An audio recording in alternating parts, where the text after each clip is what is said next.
The winter wind cut through the empty streets like a knife made of ice. It was the coldest night of the year, and most people in the city were already inside their warm homes. The clock on the building showed 11 at night. Snow was falling slowly from the dark sky. Walked alone on the sidewalk. He was a simple man who worked in a small office. Every day was the same for him. He woke up, went to work, came home, and slept. He had no wife, no girlfriend, and only a few friends.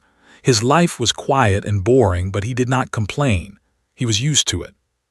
Tonight, he had stayed late at work to finish some papers.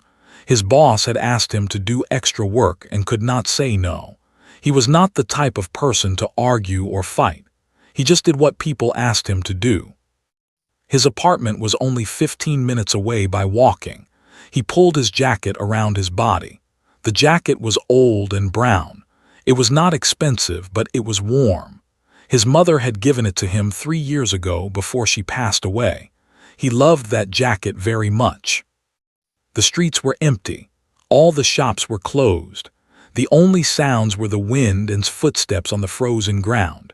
He walked past dark buildings and parked cars covered in snow. Then he heard something strange. It was a soft sound like someone crying. Stopped walking. He listened carefully. The sound came from a small alley between two old buildings. Most people would have ignored it and kept walking. It was late, it was cold, and the alley was dark, but was not most people. He walked slowly toward the alley. His heart was beating faster. He did not know what he would find. Maybe it was a cat. Maybe it was a drunk person. Maybe it was something dangerous. He stepped into the alley and looked around. At first he saw nothing. The alley was full of shadows and old boxes. Then his eyes found her. A girl was sitting against the wall. She was hugging her knees close to her chest. Her body was shaking badly. She was wearing only a thin white dress, nothing else. No jacket, no shoes, no socks. In this terrible cold, she looked like she was dying. Moved closer. As he got near, he saw her more clearly. She looked young, maybe 20 years old. Her skin was very pale, almost white like milk. Her hair was silver, long and straight, falling down her back like a waterfall of moonlight. Her eyes were closed and her lips were turning blue from the cold. Had never seen anyone like her before. She did not look Korean. She did not look like any person he had ever seen, but he did not think about that. He only thought about one thing: this girl was freezing to death. He kneeled down beside her. "Hey," he said softly, "are you okay?" The girl opened her eyes slowly. His breath stopped in his throat. Her eyes were the strangest and most beautiful things he had ever seen. They were purple, bright purple, like two amethyst stones glowing in the dark. Those eyes looked at him with fear and confusion. "Cold," she whispered. Her voice was weak and shaking. "So cold." Did not think. He did not ask questions. He did not wonder why this strange girl was alone in an alley wearing almost nothing. He simply took off his jacket, his precious jacket, and wrapped it around her thin shoulders. The girl looked at him with wide eyes. She seemed surprised, like she could not believe what he was doing. "Here," said, "this will keep you warm." He rubbed her arms gently through the jacket, trying to give her more warmth. Her skin was ice cold. He was worried she might already be too frozen. "Can you stand?" he asked. "I should take you somewhere warm, a hospital maybe." The girl shook her head slowly. "No hospital," she said. "Please, I will be okay. I just need warmth." Frowned. This girl needed help. She could not stay here in this alley, but he could see the fear in her purple eyes. She was scared of something. He did not want to force her. "At least let me get you some hot food," he said. "There is a convenience store nearby. It is open all night. I can buy you something warm to eat." The girl stared at him for a long moment. Her strange eyes studied his face carefully, like she was looking for something. Then slowly she nodded. Helped her stand up. She was very light, like she weighed almost nothing. He put his arm around her to support her as they walked out of the alley. The cold wind hit them immediately. Without his jacket, felt the ice entering his bones. But he did not complain. The girl needed the jacket more than him. They walked slowly to the convenience store. It took them 10 minutes, but it felt like an hour. His body was shaking from the cold, but he kept going. The girl leaned against him, holding his jacket tightly around herself. When they reached the store, the warm air inside felt like heaven. Sat the girl down at a small table near the heater. Then he went to buy food. He got her hot soup, warm tea, and some bread. He did not have much money, but he spent it all on her. The girl ate slowly at first, then faster and faster. She was very hungry, sat across from her and watched. He did not eat anything himself. He only had enough money for her food. "Thank you," the girl said after she finished eating. Some color had returned to her pale cheeks. "You are very kind." "It is nothing," said. "Anyone would do the same." The girl shook her head. "No," she said quietly, "they would not." Did not understand what she meant, but he did not ask. It was not his business to ask questions about a stranger's life. "Do you have a place to stay?" he asked. "Family, friends?" The girl was quiet for a moment. Then she said, "I have people coming for me. They will find me soon." Nodded. "Good. Will you be okay until then?" "Yes," the girl said. "Because of you I will be okay." She stood up from the table. The jacket was still around her shoulders. She started to take it off but stopped her. "Keep it," he said. "The night is still cold." The girl looked at him with those amazing purple eyes. There was something in her look that could not understand. It was like she was seeing him for the first time, like she was discovering something important. "What is your name?" she asked. He said, "Just." She repeated softly, like she was tasting the word, "I will remember that name." She walked toward the door. Before leaving, she turned back one more time. "My name is Lara," she said, "and you have done something tonight that you do not understand, but you will soon." Then she stepped out into the cold night and disappeared into the falling snow. Sat alone in the convenience store. He was confused by her words, but he was too tired to think about them. He finished his walk home in the freezing cold, his body shaking without his jacket. When he finally reached his small apartment, he took a hot shower and went to bed. His last thought before sleep was about the strange girl with silver hair and purple eyes. He had no idea that his simple act of kindness had changed everything. He had no idea that tomorrow, his quiet and boring life would end forever. He had no idea that giving away his jacket would bring him to the stars. Woke up to the sound of knocking. It was loud and strong, like someone hitting his door with great urgency. He opened his eyes and looked at his phone. It was only 7 in the morning. He had slept for just 5 hours. His body was tired and heavy. The cold from last night had made his muscles sore. He thought about ignoring the knocking and going back to sleep. But the sound did not stop. It kept going, again and again. "Coming," called out weakly. He got out of bed slowly. He was wearing only shorts and a simple shirt. His hair was messy and his eyes were still half closed. He walked to the door and opened it without looking through the peephole. This was a mistake he would normally never make, but he was too tired to think properly. When he saw who was standing outside, he woke up completely. 3 women stood in the hallway. They were the most beautiful women had ever seen. Each of them was tall, taller than any Korean woman he knew. Their bodies were perfect, like statues made by the greatest artists. Their faces were sharp and elegant, with high cheekbones and full lips. But the strangest thing was their features. Like the girl from last night, these women did not look human. One had hair the color of deep blue ocean. Another had hair like burning red fire. The third had hair of pure white like fresh snow. Their skin was pale, almost glowing. And their eyes, each pair was a different bright color, blue, red, and gold. The woman with white hair stepped forward. She was clearly the leader. Her golden eyes looked at with a serious expression. "Are you the one called?" she asked. Her voice was smooth and clear, like water flowing over stones. She spoke Korean perfectly, but there was a strange accent behind her words. Could not speak. His mouth was open, but no words came out. He just nodded slowly. Good, the woman said. We need to talk with you. May we come inside? Should have said no. He should have closed the door and called the police. These women were clearly not normal.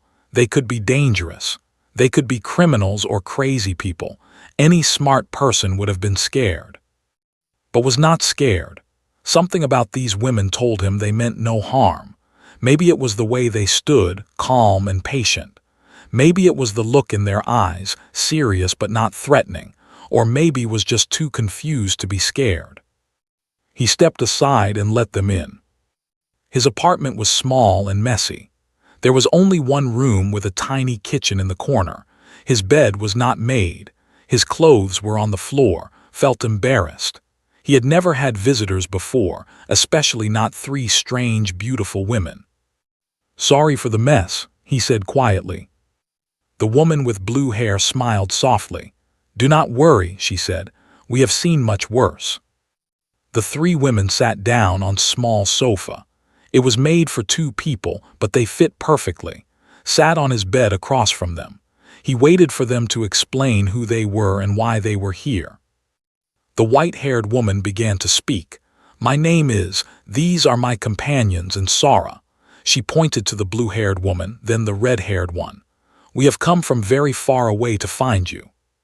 Find me? Asked. Why, I am nobody special. Smiled slightly. It was a small smile, almost invisible, but it was there. That is where you are wrong, she said. Last night you helped a young girl who was freezing in the cold. You gave her your jacket. Do you remember? Nodded. Yes, Lyra, is she okay? Do you know her? Lyra is safe, said. She returned to us last night, and she told us everything about you. Sara, the red-haired woman, leaned forward. Her red eyes were intense and curious. She said you gave her your only jacket without asking for anything. She said you bought her food with your last money. She said you showed her kindness when she was alone and afraid. It was nothing, said. He felt uncomfortable with the attention. Anyone would have done the same. No, said firmly. Her voice was gentle but strong. They would not. We know this because we have tested many. Confusion grew deeper. Tested? What do you mean? Looked at her companions. They nodded at her. Then she turned back to with a serious expression. What I am about to tell you will be hard to believe, she said. But I ask you to listen until the end before you speak. Nodded. He had no choice but to listen. We are not from this world, began. We come from a planet very far from Earth. A planet you cannot see with your eyes or your telescopes. Our people have been watching your kind for many years. We have studied you, learned about you, and tried to understand you. His mind went blank. He could not process what she was saying. Aliens, from another planet. It sounded like a story from a movie or a book. It could not be real. But looking at these women, at their strange hair and glowing eyes and perfect bodies, could not deny that they were different. They were not human. He knew this in his heart. Why, he asked, why watch us? Because your species is unique, said.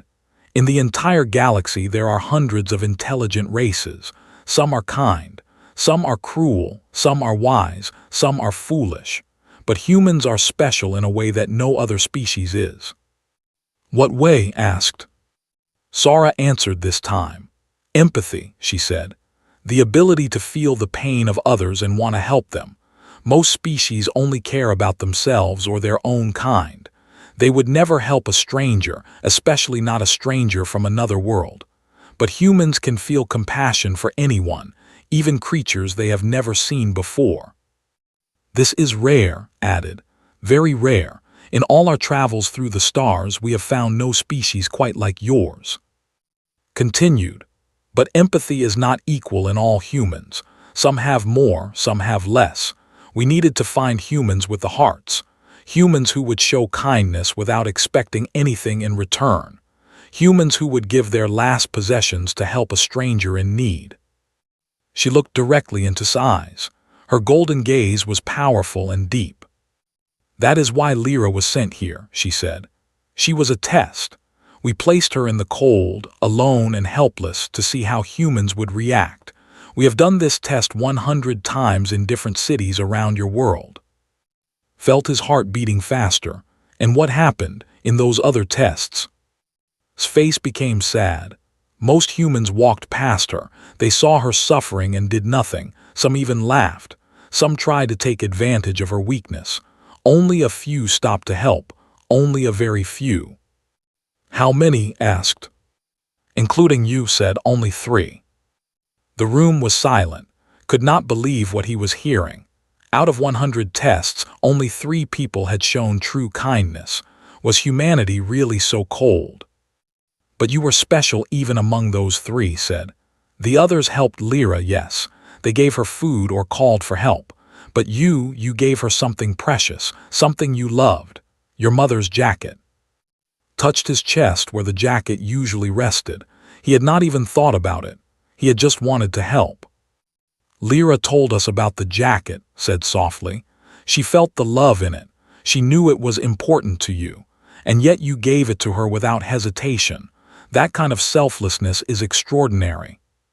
Did not know what to say. He did not feel extraordinary.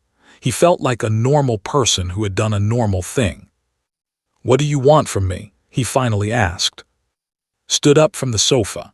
Her white hair flowed behind her like a river of moonlight. She walked to the window and looked out at the city below. Our people need humans, she said. The galaxy is changing. Wars are coming. Alliances are forming. Species that were once enemies are becoming friends. And species that were once friends are becoming enemies. In this new age, empathy will be more valuable than weapons. Understanding will be more powerful than strength. She turned back to face. We want you to be an ambassador, a bridge between your world and ours, a symbol of what humanity can be at its best. His jaw dropped. Him, an ambassador. He was just a small office worker. He had no special skills, no education, no connections. He was the most ordinary person he knew. I think you have made a mistake, he said. I am not the right person for this. Shook her head. You are exactly the right person. We do not need someone powerful or famous. We need someone good, someone pure, someone like you. She walked back to him and reached out her hand. Will you come with us? Will you help us build a better future for all our peoples? Looked at her hand. He looked at the 3 beautiful alien women. He thought about his small apartment, his boring job, his lonely life. Then he thought about Lyra, the girl with silver hair and purple eyes. He thought about how scared and cold she had been. He thought about how good it felt to help her. He did not know what the future would bring. He did not know if he was making the right choice, but for the first time in his life felt like he mattered. He reached out and took his hand. Okay, he said, I will come with you. The moment said yes, everything changed. Smiled warmly, and for the first time she looked less like a serious leader and more like a kind friend. And Sora also smiled, their strange eyes glowing with happiness. You have made a wise choice, said. But before we go further, there is much you need to understand. Please sit. We have many things to tell you. Sat back on his bed. His mind was spinning with questions. He did not know where to start. Sat across from him again. First, let me explain more about our people, she began. We call ourselves our planet is called. It is located in a part of space that your scientists have not yet discovered. We have lived there for over 10,000 years. 10,000 years, repeated. He could barely imagine such a long time. Yes, continued. Our civilization is old. We have seen many things. We have traveled to many worlds. We have met many species. And in all that time, we have learned one important truth. What truth? Asked. Leaned forward. That the strongest force in the universe is not weapons or technology. It is connection. The ability to understand others, to feel what they feel, to care about their well-being. This is what makes a civilization truly great. Sora spoke next. But this ability is rare, she said. Most species in the galaxy are focused only on themselves. They fight for power, for territory, for resources. They see other species as enemies or tools, nothing more. They have no capacity for true empathy. And this has caused many problems, added sadly. Wars that lasted for centuries, entire planets destroyed, billions of lives lost, all because species could not understand each other. Listened carefully. He was starting to understand why they valued empathy so much. In a galaxy full of war, kindness was a rare treasure. Where does humanity fit into this? He asked. His expression became thoughtful. Humans are young, she said. Your species has existed for only a small time compared to others. You have not yet left your planet or met other civilizations, but we have been watching you, and we have seen something remarkable. She paused, choosing her words carefully. Humans are capable of great cruelty. You have wars, violence, hatred. You hurt each other in terrible ways, but you are also capable of great love. You sacrifice yourselves for strangers. You build hospitals and schools. You create art and music that touches the soul. You have empathy in a way that most species do not. We believe, Sora said, that if guided properly, humanity could become one of the greatest forces for good in the galaxy. You could help bring peace to places that have known only war.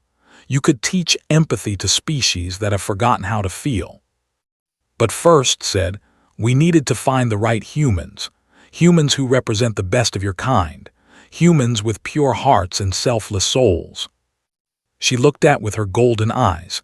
You are one of those humans. Shook his head slowly. He still could not believe he was special in any way. I just gave a girl a jacket, he said. That is not a big thing. You are wrong, came a new voice. Looked toward the door. It had opened without him noticing, and standing there, wearing his old brown jacket, was Lyra.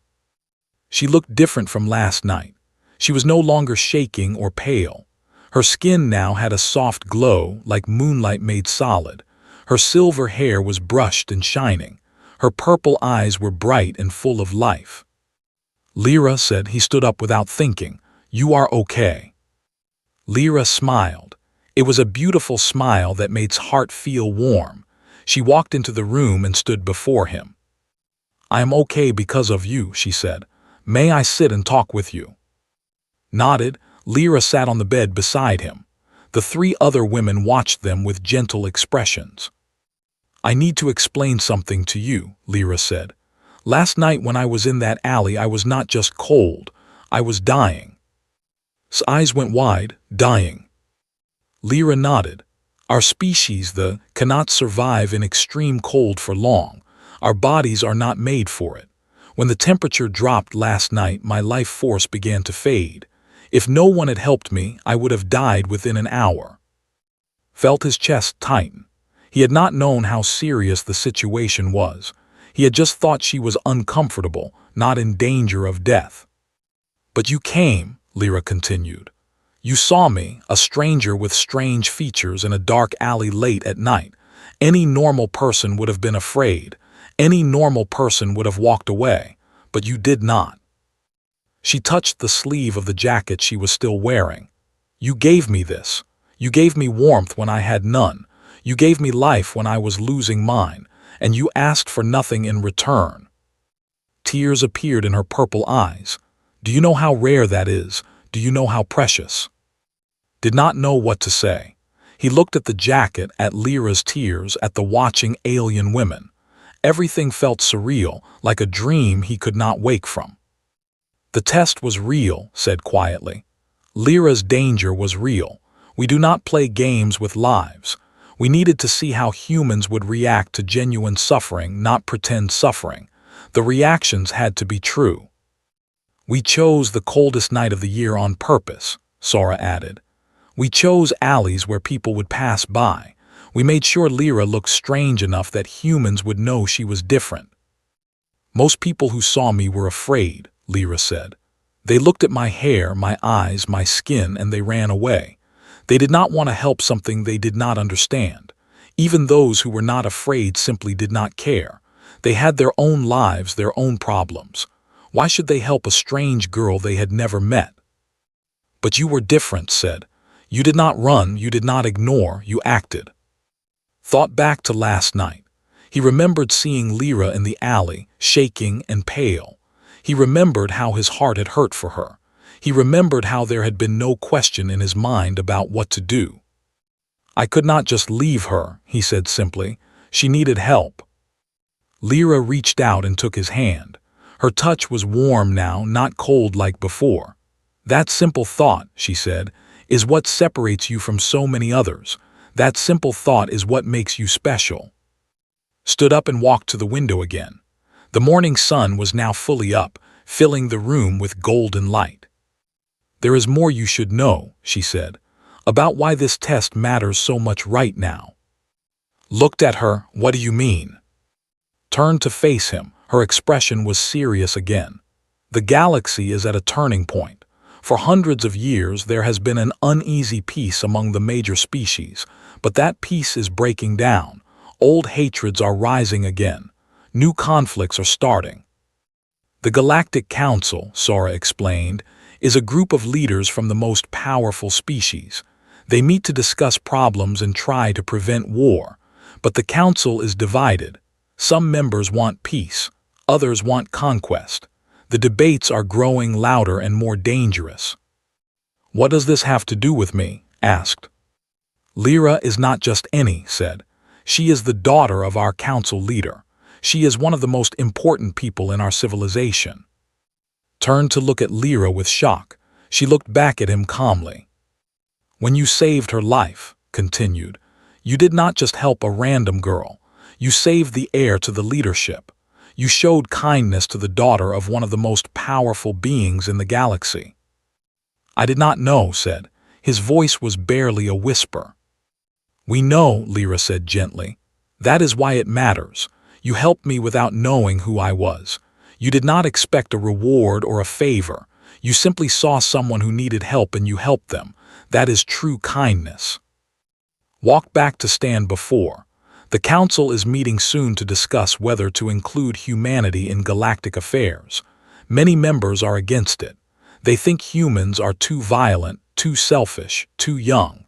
They want to leave your planet alone and forgotten. But we can change that, Sora said. We can use what happened last night as proof that humans are worthy. We can show the Council that humans have empathy, that humans can be trusted. And you can be the proof, said. You, a simple human who showed extraordinary kindness, you can represent your species to the galaxy. Felt the weight of their words pressing down on him. The fate of humanity could depend on him. That seemed impossible, crazy, wrong. I am no one, he said again. I am not a leader or a speaker. I do not know how to talk to powerful people. I would just make things worse. Lyra squeezed his hand. You do not need to be a leader, she said. You just need to be yourself. The Council does not want to see a polished diplomat with perfect words. They want to see the truth of humanity. They want to see a real human with a real heart. Your kindness speaks louder than any speech, said. Your actions show more than any argument. Just by being who you are, you prove that humanity deserves a chance. Was silent for a long time. He looked at his small apartment, at his simple life. He thought about all the years he had spent feeling invisible and unimportant. Now 3 alien women were telling him he could change the fate of his entire species. It was too much to understand. I need time, he said, to think. Nodded. Of course, we will give you today. Tonight we must leave. If you decide to come with us, meet us at the place where you found Lyra. If you decide not to come, we will understand. We will find another way. The 3 women moved toward the door. Lyra stood up, but she paused before leaving. She took off the old brown jacket and held it out too. Thank you for lending me this, she said. It saved my life. Looked at the jacket, then he gently pushed it back toward her. Keep it, he said. I want you to have it. Lyra's purple eyes filled with emotion. She hugged the jacket to her chest and smiled. I will treasure it forever, she said. Then she followed the others out of the apartment. leaving alone with his thoughts and the biggest decision of his life. After the alien women left, sat alone in his apartment for hours. He did not eat. He did not move. He just sat on his bed and stared at the wall. His mind kept going in circles. Was this real? Had he really met beings from another world? Was he really being asked to represent humanity to an entire galaxy? Part of him wanted to believe it was all a dream. Maybe he was still asleep. Maybe he had gotten sick from the cold last night and was having a fever dream. That would make more sense than what had actually happened. But deep in his heart knew it was real. He had felt Lyra's cold skin. He had seen the strange colors of their eyes. He had heard the truth in their voices. This was not a dream. So what should he do? The obvious choice was to stay. His life here was simple and safe. He had a job, an apartment, a routine. It was not exciting, but it was comfortable. Why would he leave all of that to fly into the unknown? But another part of asked a different question. What did he really have here? His job was boring. His apartment was lonely. He had no family left, no close friends, no love. He woke up every day, went through the same motions, and went to sleep. That was not living. That was just existing. And then there was the bigger question. What about humanity? If they were right, the fate of his entire species might depend on this decision. Could he really say no and let everyone on Earth miss their chance at joining the galaxy? Stood up and walked to his window. The city spread out below him, millions of people living their lives. None of them knew that aliens were real. None of them knew that their planet was being watched and judged. None of them knew that a simple office worker might decide their future. The weight of it was crushing, felt like he could not breathe. He needed to get out. He needed to walk and clear his head. Left his apartment and went outside. The day was cold but sunny. The snow from last night was already melting. People walked past him, talking on phones, carrying bags, living normal lives. Walked without direction. His feet carried him through familiar streets, past the office where he worked, past the convenience store where he had bought food for Lyra, past the park where he sometimes sat alone on weekends. He ended up at a small temple on top of a hill. It was old and quiet, a peaceful place away from the noise of the city. Had come here many times when he needed to think. His mother had brought him here when he was young. He sat on a bench and looked at the temple. An old woman was inside, praying with her hands pressed together. A young couple walked by, holding hands and laughing. A child ran around the yard, chasing a small dog. Life continued, simple and beautiful and ordinary. Thought about what it said, that humans were capable of both great cruelty and great love, that empathy was rare in the galaxy, that his species might help bring peace to the stars. He also thought about Lyra, her purple eyes filled with fear in that cold alley, her smile when she realized he was helping her.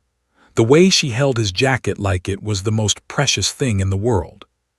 She had almost died, a real person with thoughts and feelings and a family who loved her, and he had saved her with nothing but an old jacket and some cheap food. It was such a small thing, yet it meant so much. Maybe that was the point. Maybe kindness did not need to be big or impressive. Maybe it just needed to be real. Looked at his hands, these ordinary hands that typed at a computer all day. These hands had given warmth to someone who needed it. These hands had made a difference. If small acts of kindness could mean so much, what could he do with bigger chances? What could he do if he went out into the galaxy and met other species? What if he could show them that humans were worth knowing? The sun began to set. Orange and pink colors spread across the sky. Watched the beautiful sight and felt something change inside him. He was scared. He would probably always be scared, but he had made his decision. When it was fully dark, walked to the alley where he had found Lyra. His heart was beating fast. His legs felt weak, but he kept walking. The 4 alien women were waiting for him. They stood in a circle of soft blue light that seemed to come from nowhere. Sara and Lyra. They all turned to look at him as he approached. "You came," said. Her voice was calm but could see relief in her golden eyes. "I came," said. "I do not know if I am the right person for this. I do not know if I can help, but I want to try." Lyra stepped forward. She was still wearing his brown jacket. Her face was bright with happiness. "That is all we ask," she said, "that you try." Nodded, "There is much we need to prepare, but first you should know what will happen next." She raised her hand, and a small glowing ball appeared above her palm. It showed images like a tiny television. Saw a massive ship floating in space. He saw strange buildings on an alien world. He saw creatures of all shapes and sizes gathered in a great hall. "This is the Galactic Council Chamber," explained. "In 3 of your Earth days, leaders from 100 species will meet there. They will discuss many things, including the future of humanity." "We will bring you before the council," Sora said. "You will not need to give a speech or argue your case. The council will simply observe you. They will see your nature, your spirit, your heart." Among the species in the council, added, there are many who can sense emotions. They can feel when someone is lying or when someone is true. You cannot fake goodness in front of them. They will know if you are real. "That is why we chose you," said. "Not because you are powerful or smart or skilled, but because you are genuine. Your kindness is not an act. Your empathy is not a strategy. It is who you are." Listened and tried to understand. He would be examined by beings who could read his soul. That should have been terrifying, but strangely, it made him feel calmer. He did not have to pretend to be something he was not. He just had to be himself. "What if they reject me?" he asked. "What if they look into my heart and decide humans are not good enough?" Was quiet for a moment. "Then we will respect their decision," she said. "We cannot force the council to accept humanity, but we believe they will see what we see. A species with flaws, yes, but also a species with incredible potential for good." "And even if they reject you," Lyra said, "you will have tried. That matters more than success or failure. The attempt itself shows courage." Nodded slowly. He still felt afraid, but he also felt something else. Hope.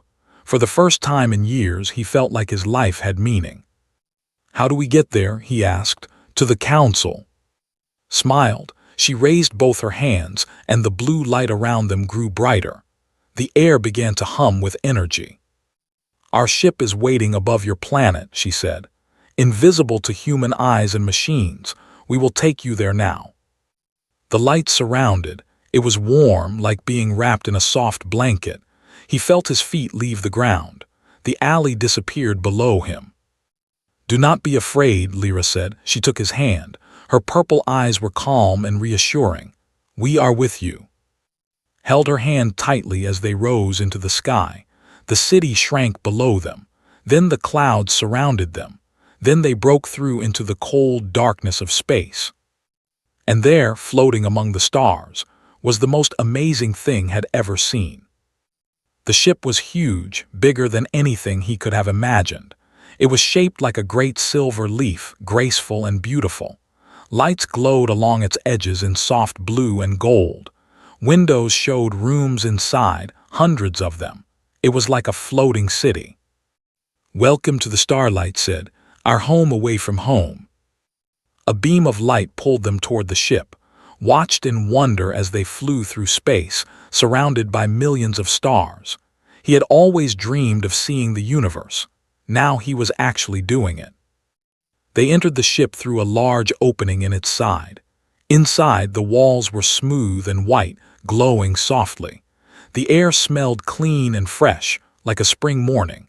Soft music played from somewhere, a melody that did not recognize but found beautiful. People walked through the halls. Some had silver hair like Lyra. Others had different colors, green, purple, gold. They all looked at with curiosity, but none seemed hostile. A few even smiled. "This is where you will stay for the journey," Sora said. She opened a door to a small but comfortable room. There was a bed, a desk, a window that showed the stars outside. "Rest now. Tomorrow your training begins."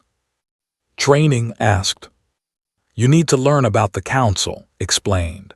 "The different species, their cultures, their histories. We will teach you what you need to know, not to change who you are, but to help you understand who you will meet." Stepped into the room. He looked around at the alien technology, at the stars outside the window, at the 4 beautiful alien women standing in the doorway. "Thank you," he said, "for believing in me, for giving me this chance." Bowed her head slightly. "Thank us after the council meeting," she said. "If we succeed, then you can thank us." The women left and was alone. He sat on the bed and looked out at space. Earth was now just a small blue dot in the distance, his home, his world. He wondered if he would ever see it again. But he did not regret his choice. Whatever happened next, he was ready to face it. For the first time in his life, felt like he was exactly where he was supposed to be. The 3 days passed faster than expected. He spent most of his time with Lyra, learning everything he could about the galaxy and its many species. He learned about a race of giant warriors who valued strength above all. They had 4 arms and skin like stone. They had conquered many worlds before joining the council. He learned about a race of small creatures with big eyes and bigger brains. They were the scientists of the galaxy, always looking for new knowledge and discoveries. He learned about a race of beings made of living metal. They did not eat or sleep. They only worked and built. Their technology was the most advanced in the known universe. And he learned about dozens of other species, each with their own histories and cultures and beliefs. Some were friendly, some were cold, some were curious about humans, some wanted nothing to do with them. "The council meeting will be difficult," Lyra told him on the final night. They were sitting in the observation deck, watching the stars pass by. Many species already have opinions about humanity. Not all of them are good. "What do they think of us?" asked. Lyra was quiet for a moment. "They have seen your wars," she said. "Your weapons, your destruction of your own planet. They think humans are dangerous, unstable, too violent to be trusted." Felt a heaviness in his chest. He could not deny any of it. Humanity had done terrible things throughout history. How could he argue against the truth? "But they have not seen all of humanity," Lyra continued. "They have only seen the worst parts. Tomorrow you will show them something different. You will show them what humans can be at their best." Looked at her. The starlight reflected in her purple eyes, making them glow like tiny galaxies. "What if my best is not enough?" he asked. Lyra reached out and took his hand. "Then at least you will have tried," she said, "and that is more than most beings in this galaxy would do." The next morning, the ship arrived at the council station. It was a massive ring floating in space, bigger than any city on Earth. Ships from hundreds of worlds were docked around it.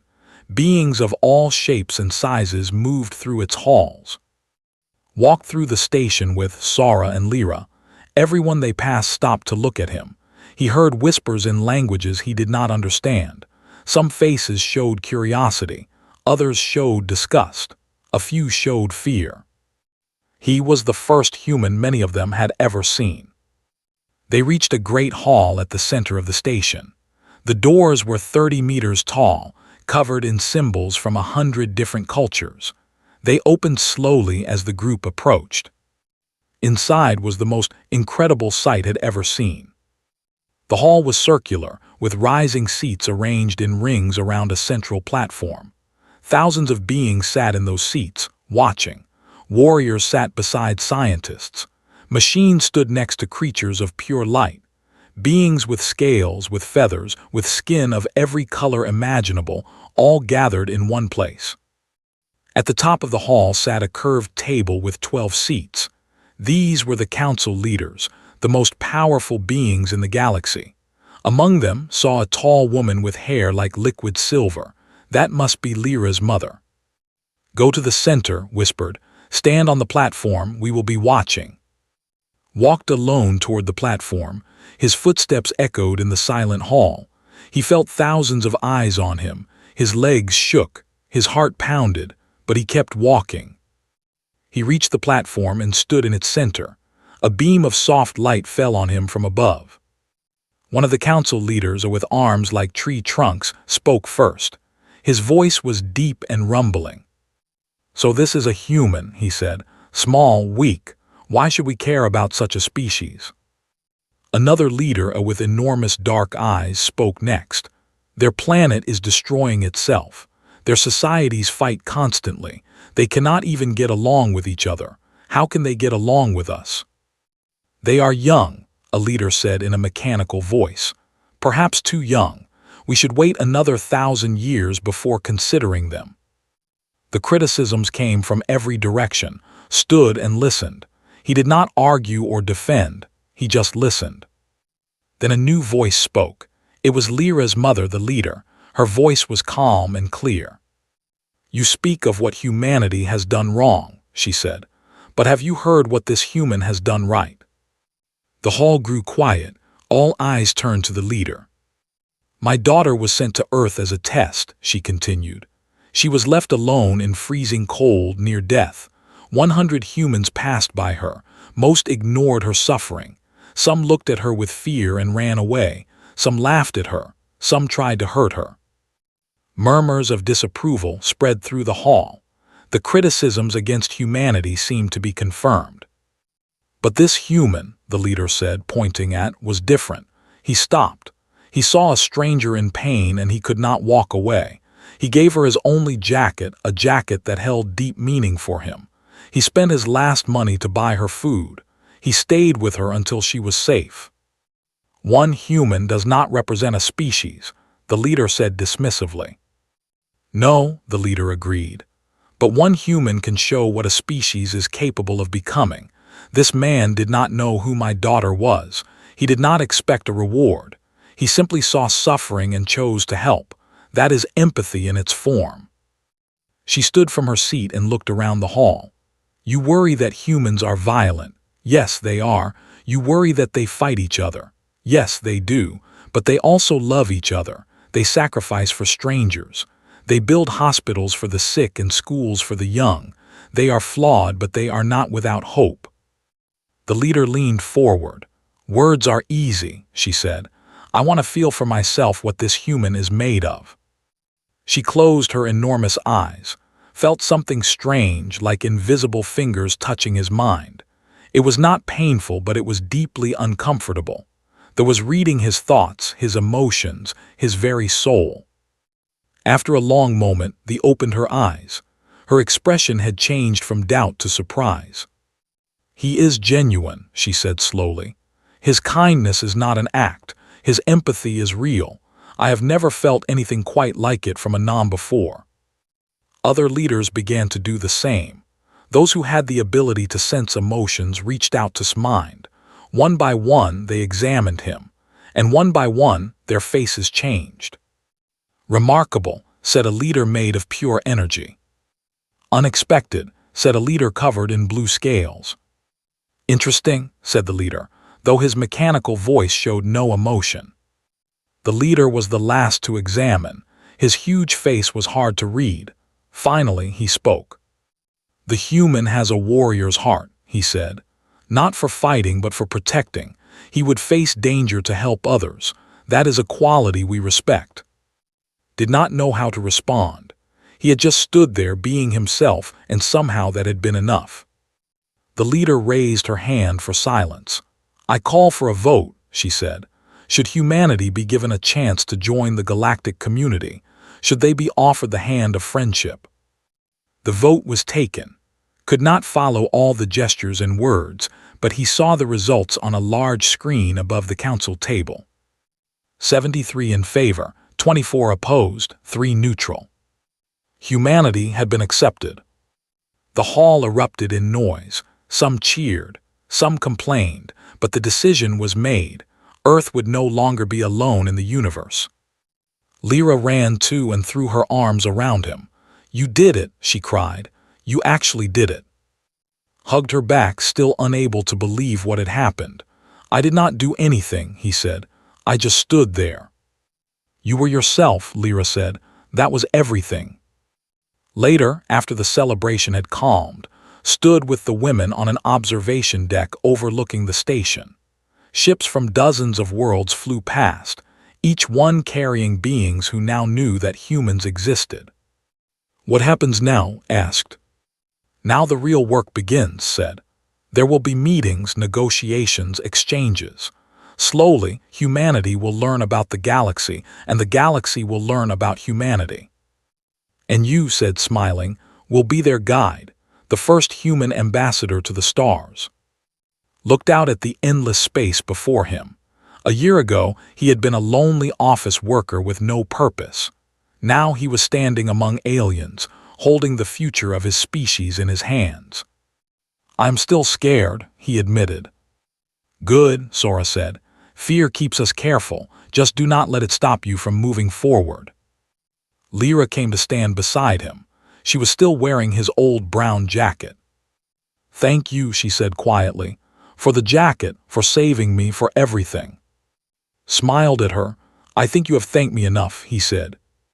Lyra shook her head. I can never thank you enough. You changed my life. You changed your world's future, all because you could not ignore someone in pain. She looked up at the stars. My mother once told me that the smallest actions can have the biggest consequences. A stone thrown into water creates ripples that spread forever. Your kindness was the stone.